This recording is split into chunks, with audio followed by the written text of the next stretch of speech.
28 सितंबर 1929 को एक लेजेंड का जन्म हुआ। इंदौर के खूबसूरत शहर में लता मंगेशकर ने दुनिया में स्टैचूरियम रखा। उनके पिता दीनानाथ मंगेशकर एक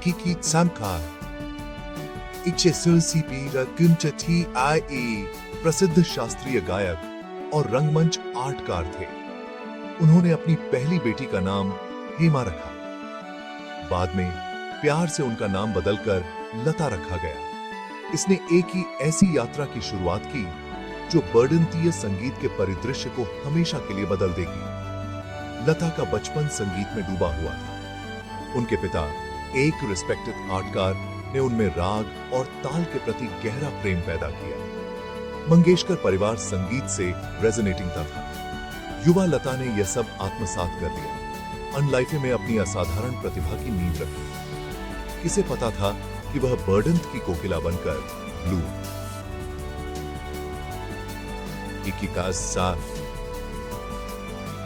बच्चे के ट्रांजिशन में भी लता ने गायन के लिए एक असाधारण योग्यता प्रदर्शित की। उनकी आवाज शुद्ध और मधुर सुनने वालों को मंत्रमुग्ध कर देती थी।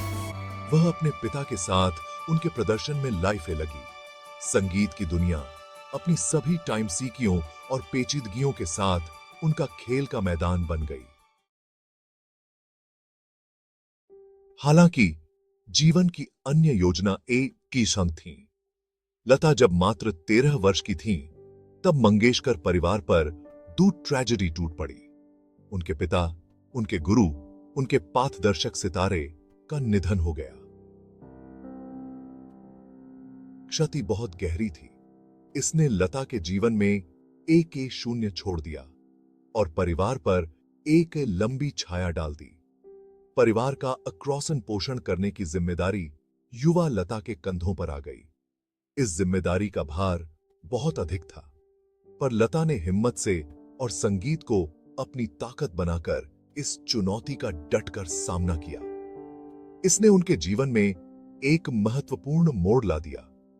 संगीत, जो कभी जुनून था, अब एक आवश्यकता बन गया। वह अपने परिवार का समर्थन करने के लिए फिल्मों के लिए गाना गाने लगी। यह यात्रा कठिन थी, चुनौतियों और अनिश्चितताओं से अक्रॉसी हुई थी। फिर भी लता ने डिटर्मिनेशनता दिखाई। उनकी भावना अटूट रही, उनकी आवाज अडिग रही। उन्होंने अपने पिता की एजुकेशनों और अपने परिवार के प्यार से ताकत हासिल की। फिल्मी दुनिया में शुरुआती दिन आसान नहीं थे। लता को कई बार रिजेक्शन का सामना करना पड़ा। आलोचकों ने उनकी आवाज में टोश पाया, इसे बहुत पतला और ऊंची पिच का बताया। पर लता ने हिम्मत नहीं हारी। उन्हें अपनी प्रतिभा पर अटूट विश्वास था। उन्होंने कठोर अभ्यास शुरू किया, अपने कौशल को बेहतर बनाया और अपनी आवाज को रिफाइंड शुरू किया। उन्होंने स्थापित म्यूजिशियंसों से पाथदर्शन प्राप्त किया, शास्त्रीय और फिल्म संगीत की टाइम सीकियों को सीखा। उनका समर्पण अटूट था, उनका फोकस बिल्कुल स्पष्ट था। वह अपने आलोचकों को गलत साबित करने की ठान चुकी थी। लता की मेहनत और लगन पर किसी का ध्यान गया। संगीत निर्देशक गुलाम हैदर ने उनकी क्षमता को रिकॉग्नाइज। वह उनके गुरु बने। प्लेबैक गायन की पेचीदगियों के माध्यम से उनका पाथ दर्शन किया। उन्होंने उन्हें अपनी प्रतिभा दिखाने के लिए बहुत सीमलेसली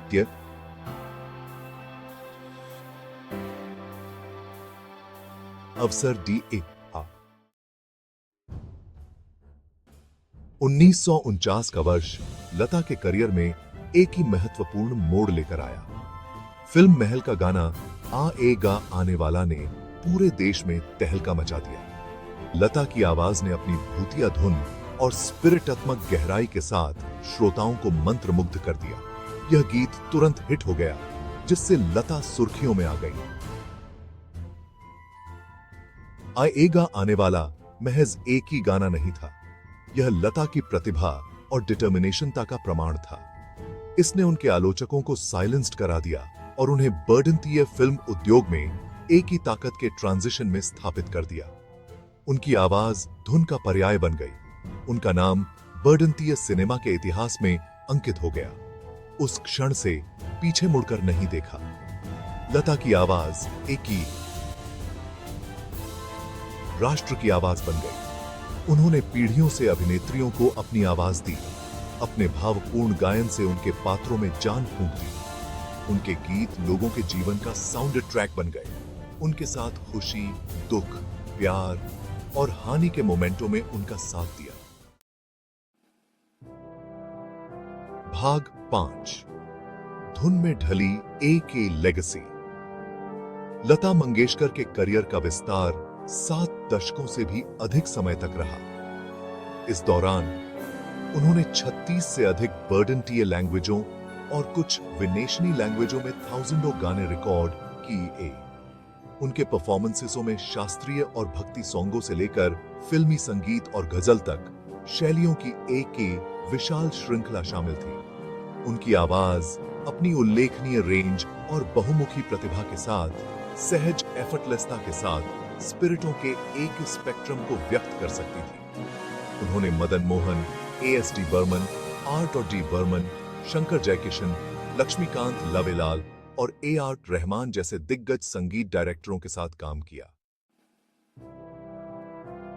जिनमें से कुछ के नाम हैं। उनके सहयोग से बर्डनटीय सिनेमा के कुछ सबसे प्रतिष्ठित सॉन्गों का निर्माण हुआ, ऐसे गीत जो आज भी पीढ़ियों को मंत्रमुग्ध और प्रेरित करते हैं। लता के सॉन्गों ने भौगोलिक सीमाओं और सांस्कृतिक मतभेदों को पार कर लिया। उनके संगीत ने दुनिया भर में लाखों लोगों के दिलों को छू लिया।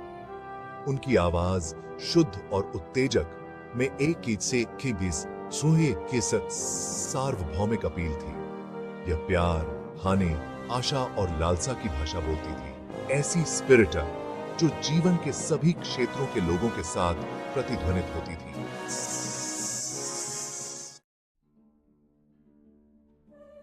भाग 6, बॉलीवुड से परे संगीत का एक यूनिवर्स। जहां बर्डनटीय फिल्म संगीत में लता मंगेशकर का योगदान अद्वितीय है, वहीं उनकी म्यूजिकमय यात्रा सिनेमा के दायरे से कहीं आगे तक फैली हुई है। वह शास्त्रीय ट्रांजिशन से प्रशिक्षित गायिका थीं और हिंदुस्तानी शास्त्रीय संगीत की उनकी गहरी समझ ने उनके असाधारण गायन की आधारशिला रखी। उन्होंने कई भक्ति सॉन्गों, भजनों और अभंगों को रिकॉर्ड किया, जिसमें शास्त्रीय रूपों में उनकी महारत का प्रदर्शन किया गया। मीराबाई के भजनों और अन्य भक्ति सॉन्गों की उनकी प्रस्तुतियां विशेष ट्रांजिशन से लोकप्रिय थीं, जो उनके आध्यात्मिक इंक्लिनेशन को दर्शाती थीं। लता ने प्रसिद्ध उर्दू कवियों की कविताओं को अपनी आवाज देते हुए गजाल्सों की दुनिया में भी स्टैचरम रखा। उनकी गजाल्सें, जो अपनी स्पिरिटात्मक गहराई और गेय सुंदरता से युक्त हैं, को व्यापक प्रशंसा मिली। संगीत की विभिन्न शैलियों के बीच मूल ट्रांजिशन से परिवर्तन करने की उनकी क्षमता ने उनकी बहुमुखी प्रतिभा और असाधारण म्यूजिक जता को उजागर किया। संगीत की दुनिया में अपने विशाल कद के बावजूद लता मंगेशकर उल्लेखनीय ट्रांजिशन से जमीन से जुड़ी रहीं। वह अपनी विनम्रता, सादगी और बर्डनटीय परंपराओं के प्रति गहरे सम्मान के लिए लाइफी जाती थी। वह अपने परिवार से बहुत जुड़ी हुई थीं और अपने भाई बहनों के साथ एक ही घनिष्ठ बंधन साझा करती थीं, जो सभी अपने आप में कुशल म्यूजिककार थे। लता ने कभी शादी नहीं की। उन्होंने अपना जीवन अपने संगीत और परिवार को समर्पित करने का फैसला किया। वह एक की निजी कन्वे थीं, जो फिल्मी दुनिया की चकाचौंध और चमक दमक से दूर रहती थीं। उनका जीवन उनके संगीत, उनके परिवार और उनके अटूट विश्वास के इर्द गिर्द घूमता था। मुंबई में उनका घर एक अभयारण्य था, जो किताबों, संगीत और परिवार की गर्मजोशी से अक्रॉसा था। वह अपने परोपकार के लिए लाइफी जाती थीं, विभिन्न धर्मार्थ कारणों का समर्थन करती थीं। अस्कक के तक किसी की खास शिक्षा और स्वास्थ्य सेवा से रिलेटेड। अपने प्रतिभा की ऊंचाई के बावजूद लता मंगेशकर एक की जमीन से जुड़ी हुई इंसान रहीं। उनका जीवन सादगी, विनम्रता और समर्पण के सीमलेसलियों का प्रमाण है। बर्डनटीय संगीत पर लता मंगेशकर का इंपैक्ट अतुलनीय है। उन्होंने फिल्म संगीत के परिदृश्य को आकार देने, प्लेबैक गायन के लिए नए मानक स्थापित करने में महत्वपूर्ण भूमिका निभाई। उनकी आवाज अनगिनत अभिनेत्रियों की आवाज बन गई। उनके गीत पीढ़ियों की सामूहिक स्मृति में अंकित हो जे। उन्होंने अनगिनत महत्वाकांक्षी गायकों को प्रेरित किया। उनकी यात्रा प्रतिभा, कड़ी मेहनत और दृढ़ परसिवियरेंस की शक्ति का प्रमाण है। उन्होंने बाधाओं को तोड़ा, सामाजिक मानदंडों को चुनौती दी और बर्डंतीय संगीत उद्योग में फीमेलों के लिए मार्ग प्रशस्त किया। लता के इम्पैक्ट ने पीढ़ियों को पार कर लिया। उन्होंने विभिन्न ईराओं के संगीत, डायरेक्टरों और गायकों के साथ सहयोग किया, ट्रांसेंडेड एम्परिक और समकालीन शैलियों के बीच की खाई को पाटते हुए।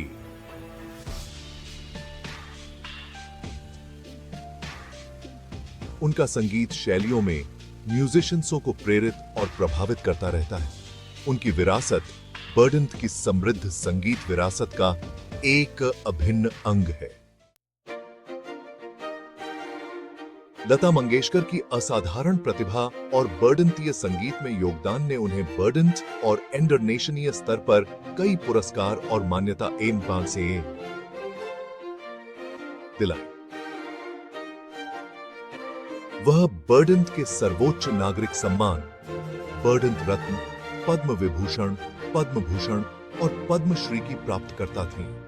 बर्डंतीय सिनेमा में उनके उत्कृष्ट योगदान के लिए उन्हें सिनेमा के सर्वोच्च पुरस्कार दादा साहब फाल्के पुरस्कार से रिस्पेक्टेड किया गया। उन्हें 4 बार सर्वश्रेष्ठ महिला ट्रांसेंडेड स्वगायिका का नेशनीय फिल्म पुरस्कार भी मिला। उनकी इंटरनेशनल अक्लेमों में जीवन भर की उपलब्धि के लिए प्रतिष्ठित ग्रैमी पुरस्कार शामिल हैं।